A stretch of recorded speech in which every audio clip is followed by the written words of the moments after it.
Pretty scary stuff. But enough about me. Let's move on.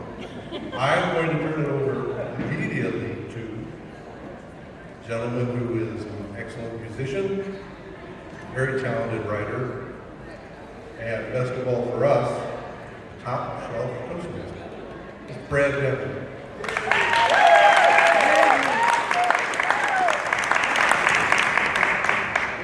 Well, my name is Bradley Denton, and it's my great privilege to serve as your Toastmaster this evening. And to begin, I would like to introduce the Deputy Mayor of the City of Collinsville, Illinois, Mr. Jeff Steno.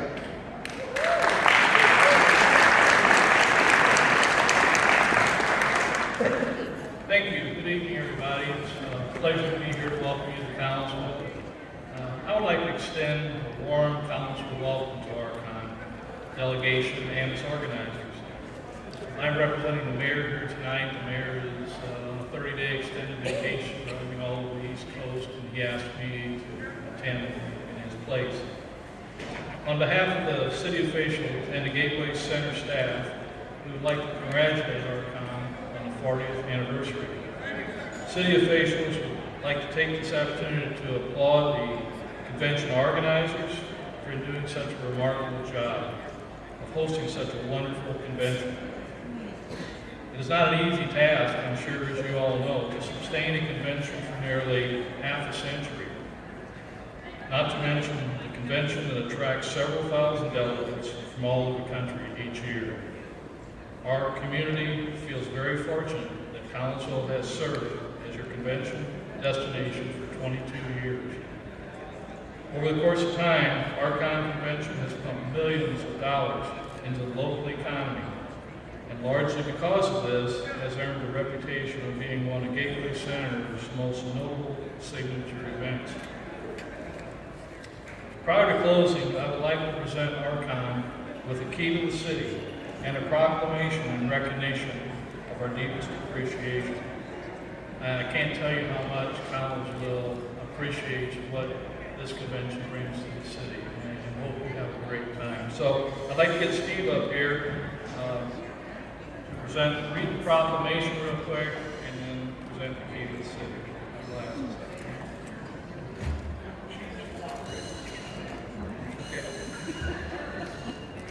Whereas the governing body of the city of Collinsville expresses their appreciation to Archon and their organizers for bringing their convention to Collinsville, Illinois since 1993. Whereas Archon is an internationally known, highly regarded, and well-attended science fiction and fantasy convention. And whereas Archon is responsible for bringing international media guests, scientists, writers, artists, merchandise dealers, and performers, and world-recognized masquerade. And whereas approximately 3,000 conventioneers attend the annual convention and expand the science fiction fandom everywhere, a celebration of your imagination. And whereas this is a celebration of the imagination and is the 40th anniversary for Archon at the Gateway Center in Collinsville and the Doubletree Hotel. And whereas the Archon Convention is one of Gateway Center's largest economic engines in terms of sales tax generated, an estimated economic impact on Archon, the Archon Convention in 2015 was estimated then at $864,242. Therefore, I, John Miller, of the City of Collinsville, declare September 30th, 2016, Archon Day in the city, and present the organizers of the convention with the key to the city.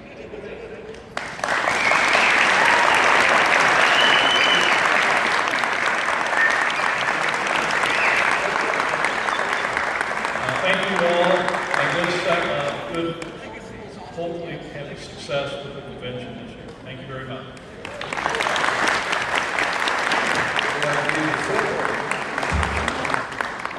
I thought we were just a bunch of schmucks having a good time. I didn't know this was happening. Okay, everybody. Cool, huh? Hey, again.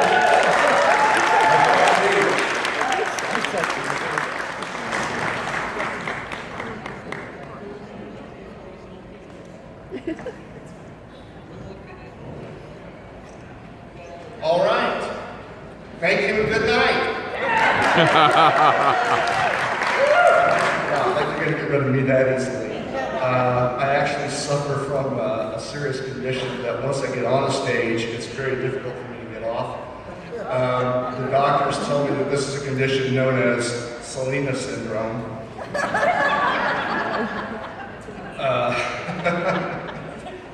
Everybody laugh at Selena.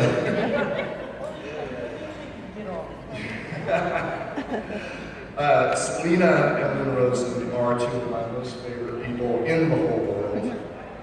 And the dozens of books that they've published in the Yard Dog Press, plus the undying loyalty and love of their hundreds of authors and friends are testament to their awesomeness. This is just a few of the Yard Dog titles that have appeared over the years. There are many more, and yeah, thanks Bradley for putting my book up there because, you'll get your turn. once you publish with mine, look at You'll that. get your turn. So this weekend, Archon 40 is celebrating 20 years of Yard Dog greatness by making Selena and Lynn our special guests of honor. And I'll now ask everyone to join me in giving it up for Selena and Lynn and for 20 years of Yard Dog Press.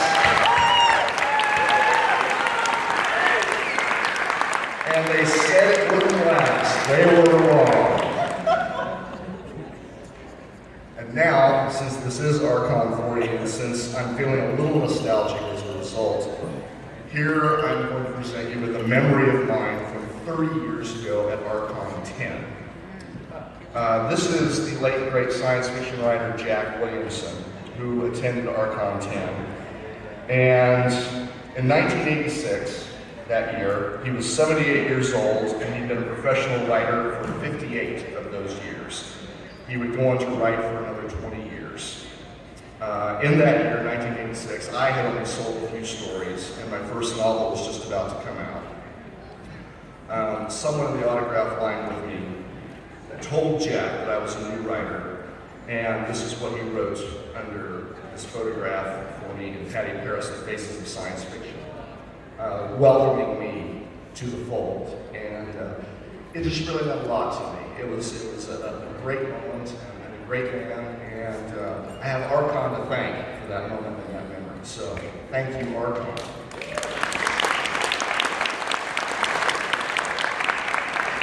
But I have Archon to thank for a lot more than that. This was where I first experienced Archon. Way back at Archon 9 in 1985, or maybe it was Archon 8 in 1984, memories getting blurry. Y'all remember the Henry VIII, I can tell you did. You could be walking along the hall on the 4th floor of the Henry VIII that would go on forever and ever and ever, and you would suddenly look to your left and discover that the room numbers had changed and you were on the 3rd floor. You could also encounter somebody on that hallway, say hi to them. They would pass you, you'd go on down the hallway, and you'd encounter them again going in the same direction.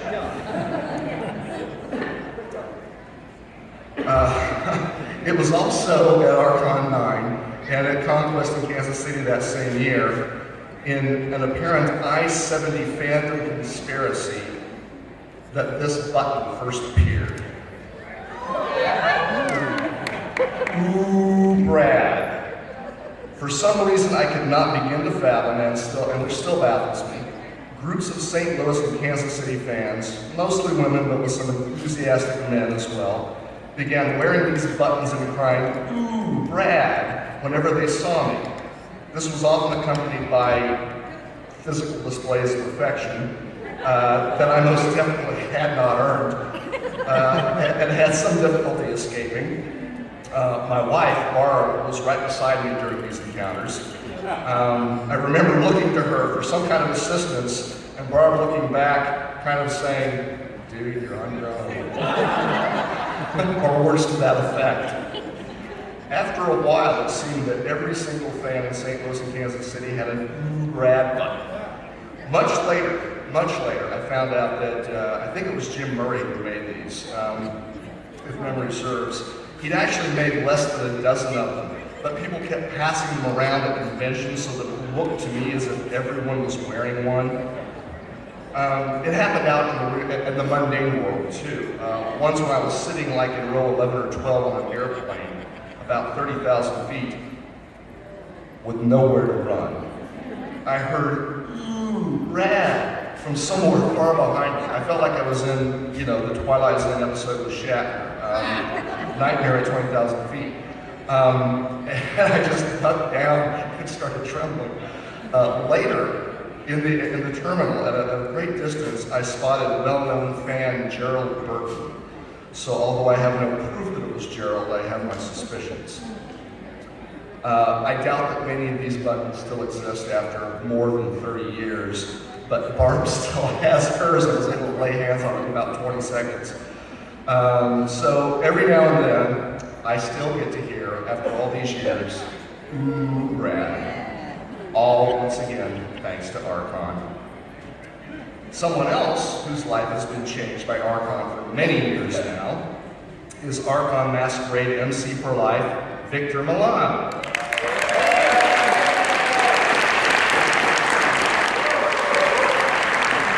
Now, it's no wonder that Vic has been your choice for Masquerade MC for so long, because there is no one in science fiction who is more suave or debonair. Sorry, mixed up the slides.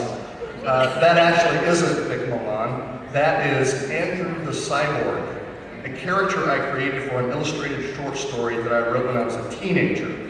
I created him about 1977, which was the same year that Archon first started, 40 years ago. So I decided that he might be an appropriate mascot for this Toastmaster presentation for Archon 40. So as we proceed through the introductions for our various guests of honor, we will occasionally check in to see what Andrew the Cyborg was doing 40 years ago. For now, though, this really is the suave and debonair Vic Milan.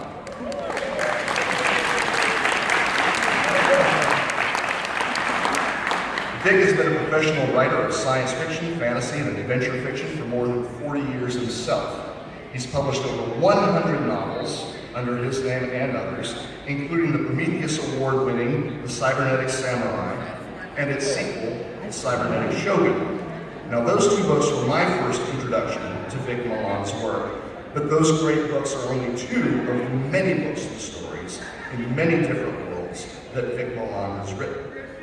Vic is also a founding member of George R.R. Martin's Wild Cards, shared world project that has been going on now since, about 1985, right? It's now also, after all these years, in development for a TV series at Universal, correct? Universal. I know, it's going to be awesome. Vic's novel, The Dinosaur Wars, was published last year to great acclaim, and its sequel, The Dinosaur Knights, has just appeared a couple of months ago. Vic has also been keeping busy with the Dinosaur Wars story coming up in a new anthology called Jurassic Chronicles, a new wild card story for the upcoming book Texas Hold'em, and the third Dinosaur Wars novel, Dinosaur Princess, which is scheduled for just about 1 year from now. Clearly, like Andrew the Cyborg, Victor Milan is tireless. His strength is as the strength of 10 because his heart is pure. So it's no wonder that he is Archon's Masquerade MC for life, and it's also no wonder that together we all say, "Ooh, Vic."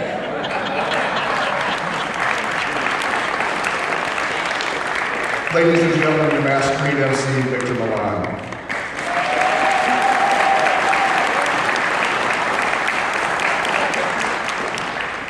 But Vic is not the only snappy dresser at Archon 40.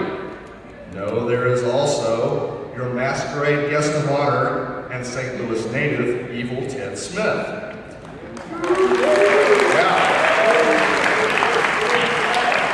Now, you wouldn't know what to look at him when he's not made up. He looks like a pretty normal, genial dude. However, he is a master of makeup and disguise, which means he can also appear as con chair 1 hour before opening ceremonies, or con chair on Saturday afternoon, and finally, con chair at the dead dog party. But Evil Ted isn't only a master of makeup. As his bio notes, he is well versed in all aspects of movie-making magic. Among many other things, he co-wrote, directed, and built all of the creature costumes for the cult classic Guardian of the Realm. Evil Ted has spent more than a quarter of a century building miniatures, props, and costumes for TV shows and films, so whether you need a Necronomicon or just some advanced necrosis, Evil Ted is your man. He's also handy for outfitting your friendly neighborhood Klingon.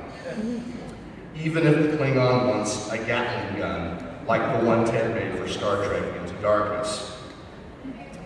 Evil Ted has also made props for The Walking Dead, The Fifth Element, Batman Returns, Power Rangers, and many others. He's also played monsters in films such as Return of the Living Dead 3, and he's provided effects on tour for horror rock legend Rob Zombie, to name but a few of his extensive credits.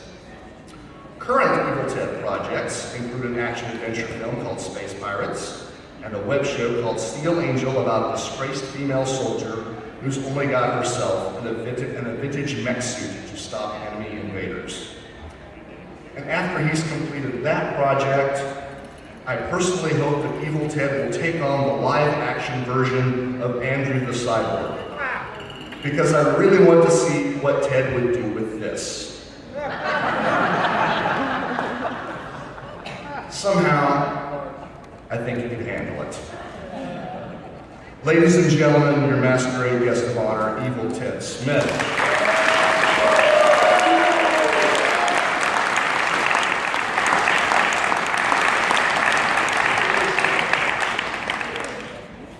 And now we come to our artist guest of honor.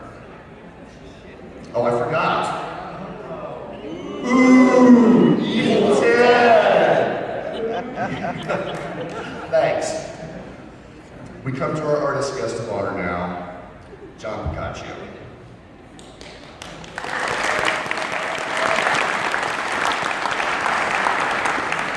John lives just a little ways down the road from me. I live in Austin, Texas. John lives in San Antonio, Texas. And it's an understatement to say that he's one of the best loved and most respected figures in the Texas science fiction and fantasy community. He's also one of the most admired and acclaimed artists of the fantastic worldwide. So here, instead of a 40-year-old drawing of Andrew the Cyborg, is just an actual recent photo of John Picacio. You see, I couldn't possibly include a picture of Andrew the Cyborg here to compare to John, mainly because I'd much rather include the biggest, most complex piece of Andrew the Cyborg art that my teenage self ever created and stack it up against some of John's own work.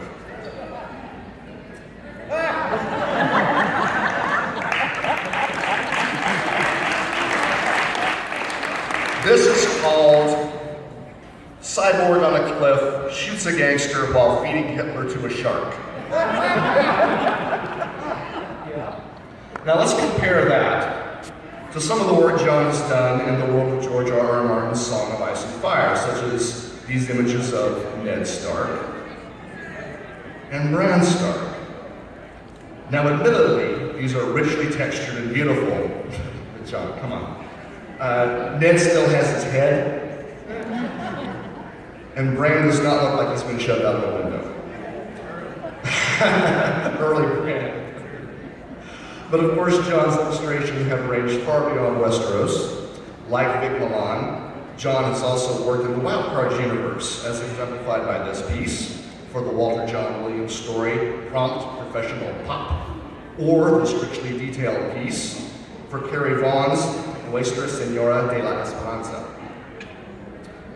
Basically, as authors such as Jeffrey Ford, Dan Simmons, and Michael Moorcock, and many others can attest, if you can get a Picacio illustration for your story or novel, then at that moment, you're the luckiest writer in the field.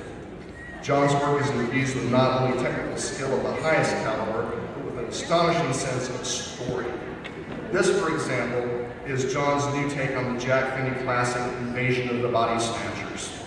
And it's as if the tale has been reborn through John's art. John has won the Hugo Award for Best Professional Artist twice, and he has also won the World Fantasy Award, a couple of Locus Awards, some International Horror Guild Awards, and multiple Chesley Awards from the Association of Science Fiction and Fantasy Artists.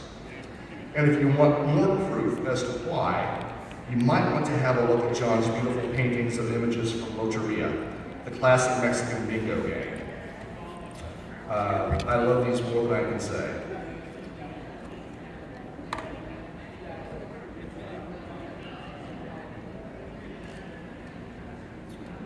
John's Loteria pieces are nothing short of stunning, and for the second time, they have earned him a Chesley Award. In fact, I was privileged to be the MC for the Chesley Awards in Kansas City last month when John won Best Product Illustration for his Loteria piece, El Arbol.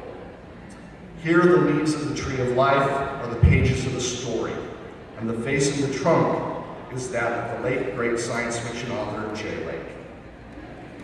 This is an example of how a John Picacio piece is not only a beautiful image, but of how his work always tells a story. And in fact, we may be seeing stories from John in both pictures and words before long, because he's recently signed on with the New Leaf Literary Agency. And while we're waiting to see the amazing things John will do next, if you can be in San Antonio at the end of next month, at the end of October, you might want to attend the Alamo City Comic Con, where John will be joining forces with fellow fantastic artists Brom, Jeffrey Allen Love, Peter Moorbacher, Todd Lockwood, and Ruth Sanderson to create the Worlds Beyond gallery. Like everything else John does, it's going to be incredible. So please, with Andrew the Cyborg, raise a case of Billy Beer, it was 1977, to your artist guest of honor, John Picacio.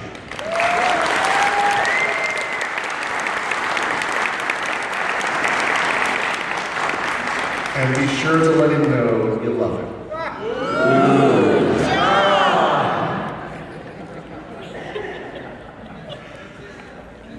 Now we come. Now's your turn, Claudia.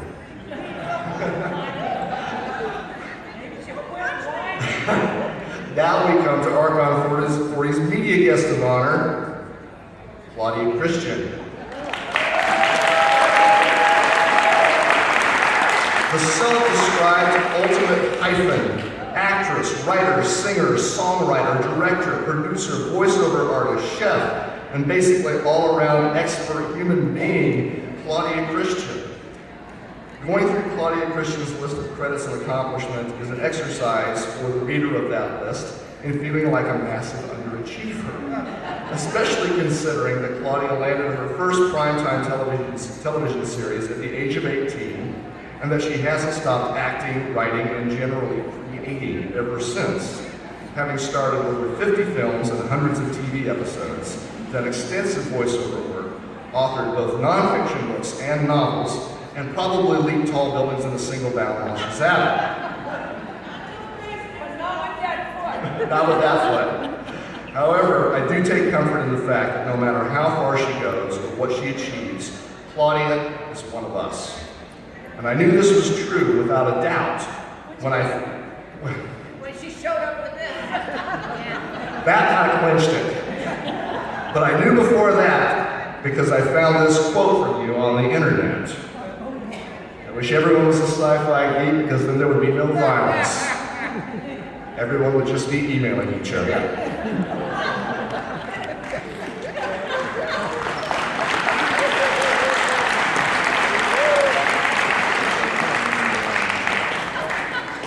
But before I go on and describe just a few of the specific things that Claudia has achieved, I want to address the question that I know she and all of you most want to have answered. How can I possibly connect the impressive career of Claudia Christian to the adventures of Andrew the Cyborg? O ye of little faith. This slide illustrates the time that Andrew found a Russian bomb on the White House lawn. You can tell that it's a Russian bomb because of the tag with the completely made-up Cyrillic characters and the completely made-up translation made in Vladivostok. Well, as you know, Bob, Claudia's classic character on Babylon 5, Susan Ivanova, was also made in Russia. Ivanova, sorry. It's also made in Russia. I was using the Czech pronunciation. Sorry, I went one too far. That was a male stripper trapped in a stripper's body. Yeah. No, Okay. But, you know, as we completely go off the rails here, Susan Ivanova was not the only reason that we in the sci-fi world love her. She also played the alien trapped in a stripper's body in The Hidden. And as you can see here, the alien was kind of cranky about it. Cranky might not be exactly the right word to describe Claudia's character in the movie Hexed, but you also wouldn't want to get on her bad side. And come to think of it, this still from Half Past Dead seems to establish a pattern of Claudia playing characters you don't want to mess around with. In addition to her many fictional characters, Claudia produced and narrated the 2014 documentary, One Little Pill, about the Sinclair method for the treatment of alcoholism. And outside of the world of film and television, Claudia has been a singer and recording artist, as illustrated here by the B5, the album she recorded with some of her Babylon 5 co-stars. As a voiceover artist, Claudia portrayed Helga Sinclair in the Disney film Atlantis, was the commercial voice of Jaguar automobiles, and won the Golden Headset Award for her portrayal of Anne Max in the award-winning series of audiobooks, among many other things. As a nonfiction author, Claudia has penned the memoir, My Life with Geeks and Freaks, which appeared from Guard Dog Press in 2007.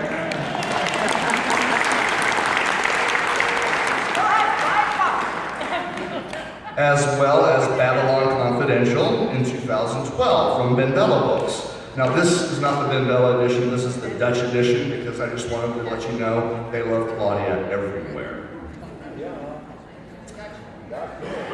That's funny. I'm enjoying it. You're in Dutch. As a fiction author too, Claudia has published some short stories, as well as her new blockbuster novel for 2016, Wolf's Empire Gladiator, with her co-author Morgan Grant Buchanan, just out from Tor Books in June. This has launched a brand new phase in the already stunningly multi-faced career of Claudia Christian, and we cannot wait to see what comes next. So now we can only say, and at this point, I have to confess that when I was practicing this shtick in the mirror this morning, and I came to the line, "Ooh, Claudia," it was really creepy. So instead, I'm going to ask you all to join me in a hearty, rousing, heartfelt, hooray, Claudia!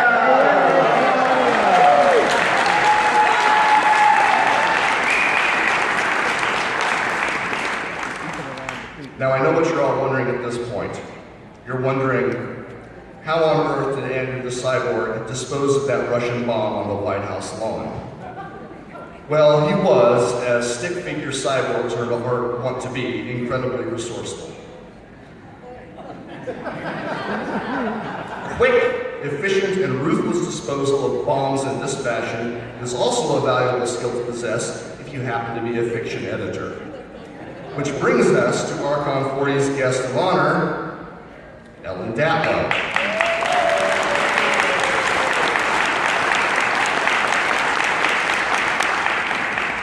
For more than 30 years, Ellen Datlow has been one of the most perceptive, most hardworking, most prolific, and most highly regarded editors that speculative fiction has ever produced.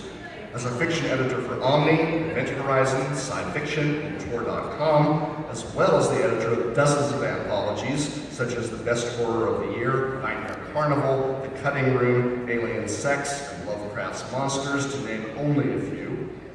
She has won multiple Hugo Awards, World Fantasy Awards, Locus Awards, Bram Stoker Awards, International Horror Guild Awards, and Shirley Jackson Awards, again to name only a few. So writers and aspiring writers of science fiction, fantasy, dark fantasy, and horror would do very well to read the stories that Ellen selects and to heed her advice. And luckily for all of us, some of that advice is also available in the form of quotes on the internet. This one in particular, never throw up on an editor. You said you never tell. How I wish I had known this back when I started. So what has Ellen Datlow been up to lately? Well, her accomplishments continue unabated. Just last month in Kansas City, Ellen won the 2016 Hugo Award for Best Editor Short Form. And despite what this photo would, give it up. That's the big one. And despite what this photo would have you believe, this ain't no Mickey Mouse Award. It's on the award, I had to. This is the result of science fiction, fantasy, and horror fans around the world expressing their appreciation for what Ellen does for us every day, giving us stories that make us gasp, that make us wonder, that make us care. Stories that matter. Just about a week ago, in fact, it was announced that Ellen's anthology, The Doll Collection, has won this year's British Fantasy Award.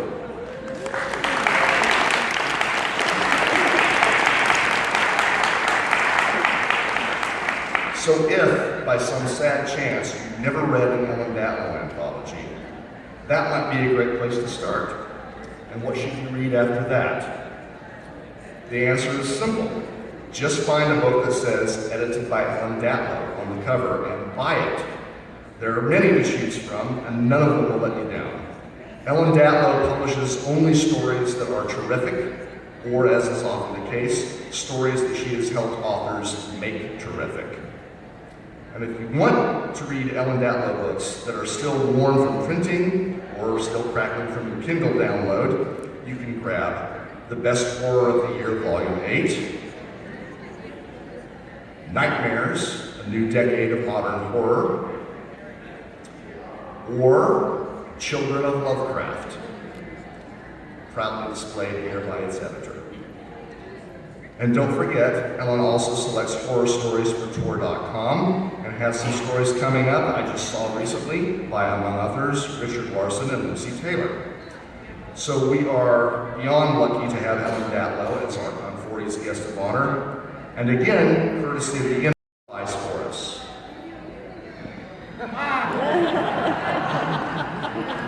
Read more horror, or else.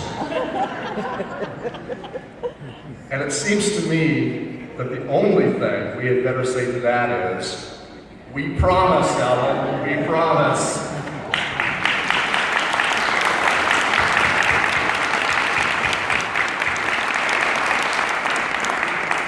So on that horrific note, I looked back through my teenage drawings of Andrew the Cyborg to see if there was anything that might fit, and there is one that might possibly fit into the horror category.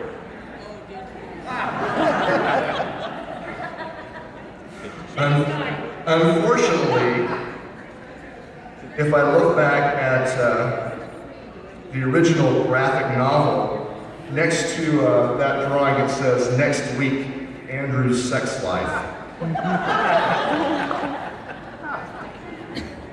More horrific even than we knew. My own life, I must hasten to add, has turned out very differently from that. In fact, if I were to use Andrew to represent my own life now, he would look more like this.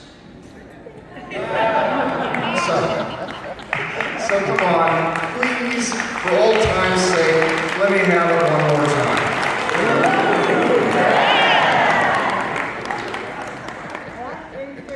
And before I conclude, I want to note that these wonderful guests of honor, indeed all of us here today, and indeed the entire convention that we'll experience this weekend, would not be here at all were it not for the Herculean efforts of a large number of dedicated St. Louis area fans. So please, everyone, give it up for the Archon 40 committee. Too many to name to check out the program that they're all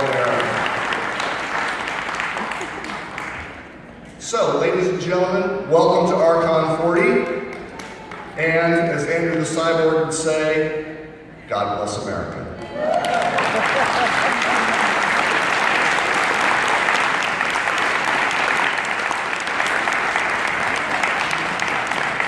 Go forth, defend. Let me have this mic for 5 seconds.